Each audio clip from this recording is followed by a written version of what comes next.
JVC, saudações, grande abraço. Estamos aqui para comentar mais uma vez algumas questões da prova da SEDUC, falar sobre nota de corte, falar sobre recursos, falar sobre possíveis anulação de questões e assim vai.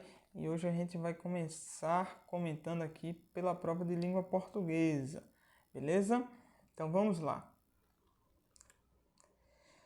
Esse item 10, eu acho que foi um dos itens mais debatidos e discutidos, né?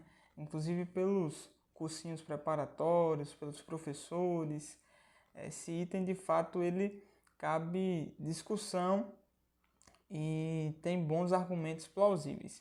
Eu acertei esse item 10 na prova, mas eu reconheço sim que é passível totalmente de discussão esse item aqui, e talvez a anulação seja o melhor caminho para que ninguém seja prejudicado. Beleza? Então vamos lá. Olha o item 10, né? Dizia assim: no segundo período do primeiro parágrafo, o termo tornaram-se concorda com narrativas. A gente não vai voltar no texto para não ficar uma coisa muito extensa, mas de fato ele concorda com o termo narrativas. Narrativas é um dos núcleos do sujeito, mas o problema é justamente esse, porque o texto em si ele tinha um sujeito composto. Então ele tinha mais de um núcleo e, consequentemente, de fato, ele concorda com narrativas. Mas ficou o item 10 incompleto e eu entendia um pouco da lógica da banca, né? Que ela não usou nenhum termo, digamos assim, reducionista, né? Que reduzia a concordância unicamente a narrativas. Ela disse que concorda com narrativas, e de fato concorda. Mas o que causou muito questionamento por parte dos candidatos é que ele não concorda apenas com narrativas, porque tem ali um sujeito composto. Então, de fato, sim, esse item poderia ser dado como certo ou como errado. A banca considerou o gabarito preliminar como certo, mas o candidato poderia pensar na hora, sim, e os outros núcleos do sujeito, haja vista que não temos um sujeito simples, mas um sujeito composto. Então é passível de discussão. Então é um item aí que eu acho um dos fortes candidatos a ser anulado. Beleza? Esse item 10. O item 8 também acho que é um item aí que coube recurso, né? Ainda cabe recurso até o dia 26. E as pessoas estão comentando muito esse item 8 também. Ele fala sobre a troca do para, né? Pela preposição a. E eu li alguns recursos de alguns professores e eles mencionaram alguns dicionários de regência nominal, de alguns autores, de alguns gramáticos, e a base, né, na literatura para fundamentar que de fato sim poderia ser substituído por a, o para pelo a.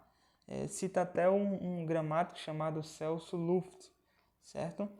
Então, esse item 8 poderia sim ser dado como certo e o gabarito preliminar considerou ele errado. Então, também é um forte candidato aí a ser... Ou eu acho que esse aqui é mais um caso de mudança de gabarito. É mais um caso de mudança de gabarito do que propriamente anulação. A CESP eu acho que prefere, né, trilhar o caminho da anulação.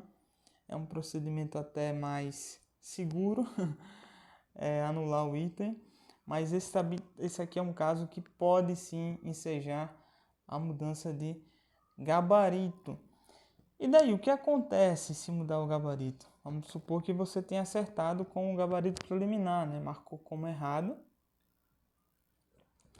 E o gabarito preliminar, você estava ganhando os pontos. Vê o gabarito definitivo e mudou o gabarito, foi para certo. O que acontece? Você perde os pontos? Não, você não perde os pontos. O ponto que você tinha aqui, ele é feito um cálculo, certo? Onde é distribuído ao restante da prova, certo? O item é distribuído para o restante da prova. Beleza? Então é isso que acontece, você não vai perder pontos, certo?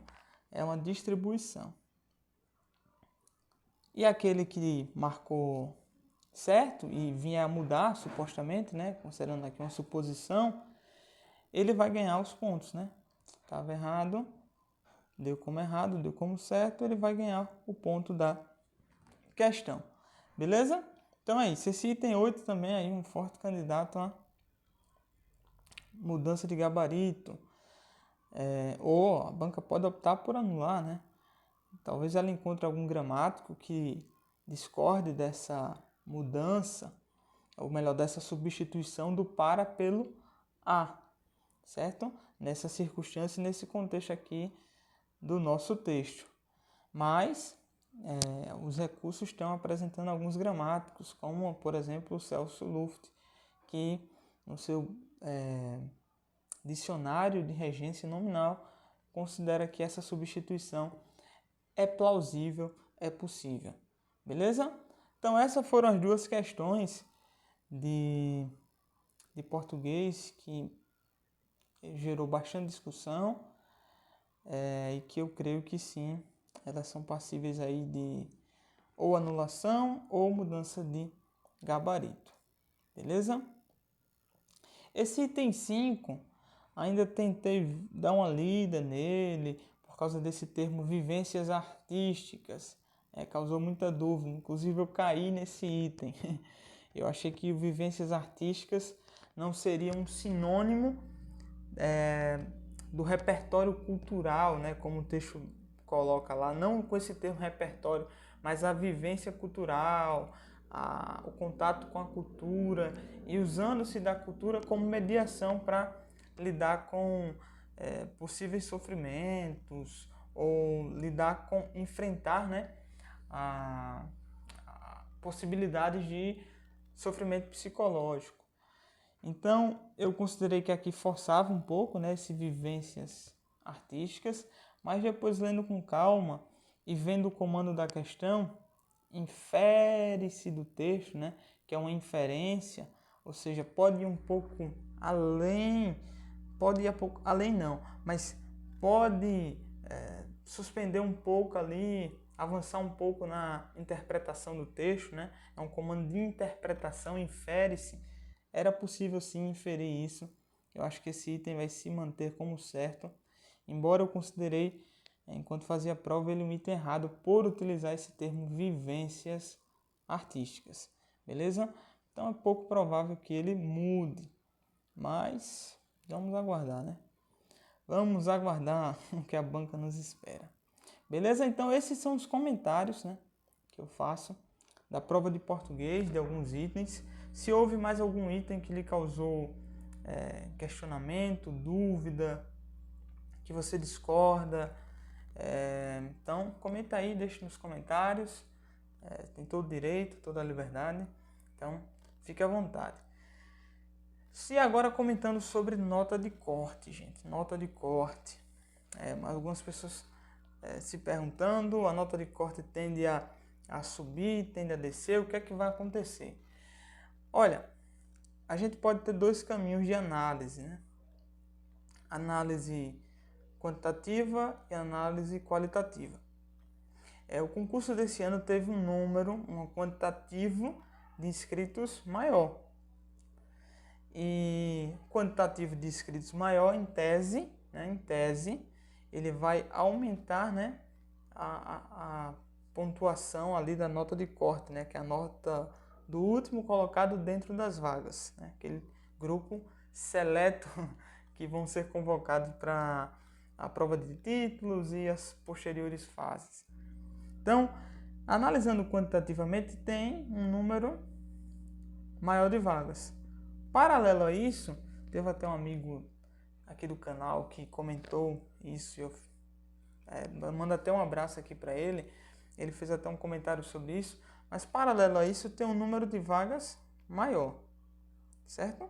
Então a lógica é aumentou o quantitativo de inscritos, mas aumentou o quantitativo de vagas.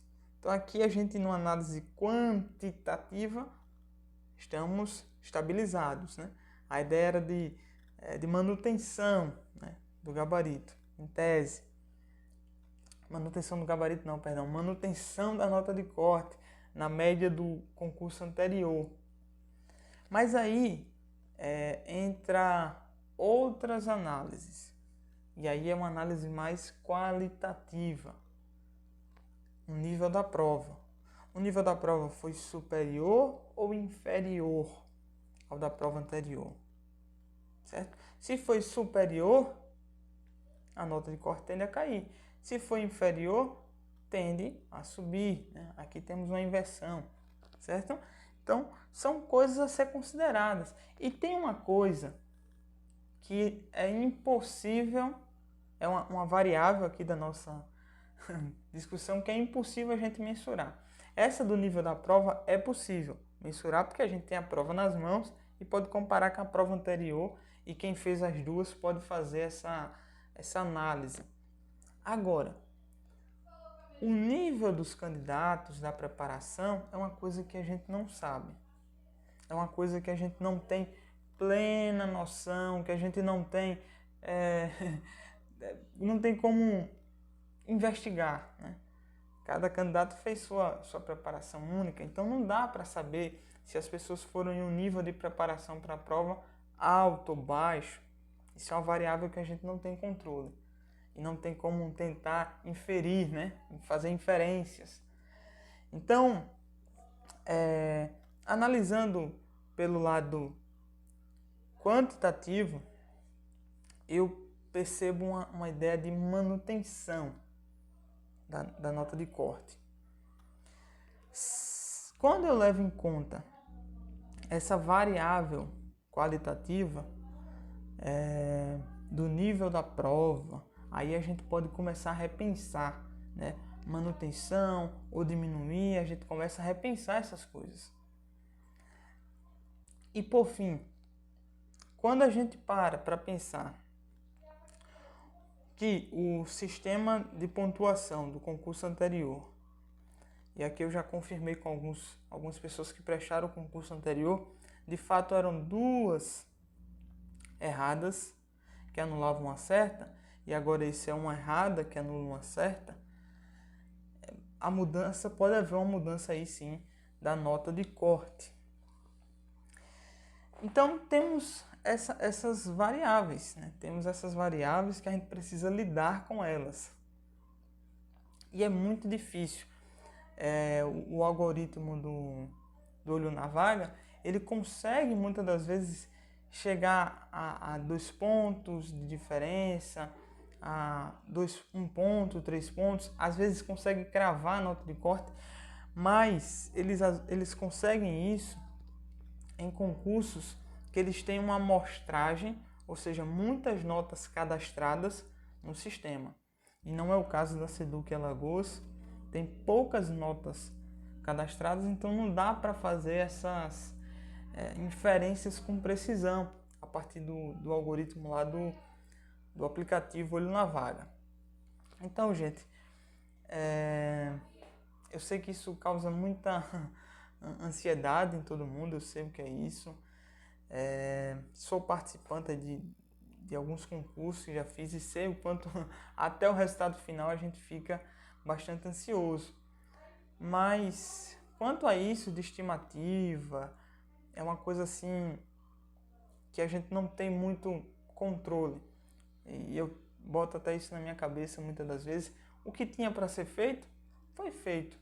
Então, tente não sobrecarregar a mente aí de forma ansiosa, esperando, vendo formas de encontrar ali. Se você quiser cadastrar sua nota no Olho na Vaga para ter uma ideia, pode sim ajudar você ter um vislumbre do que pode ser a possível nota de corte. Mas nada é muito certo, justamente por essas variáveis que não temos controle, certo? A gente não sabe a preparação das pessoas, se intensificou, foi perceptível em outros concursos aqui em Alagoas, de outras áreas, aumentos significativos na nota de corte, certo? Houveram aumentos, mas são áreas distintas, né? São áreas distintas, são perfis de candidatos distintos. Então, não dá para dizer que o que aconteceu em um grupo de concursos ali da área da segurança, né, como Polícia Civil, Polícia Militar aqui de Alagoas, vai também acontecer na Secretaria de Educação.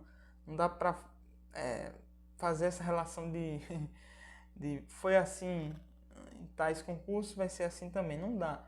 Então, não nos resta muita coisa, infelizmente, a não ser aguardar. Mas, vida é assim do concurseiro.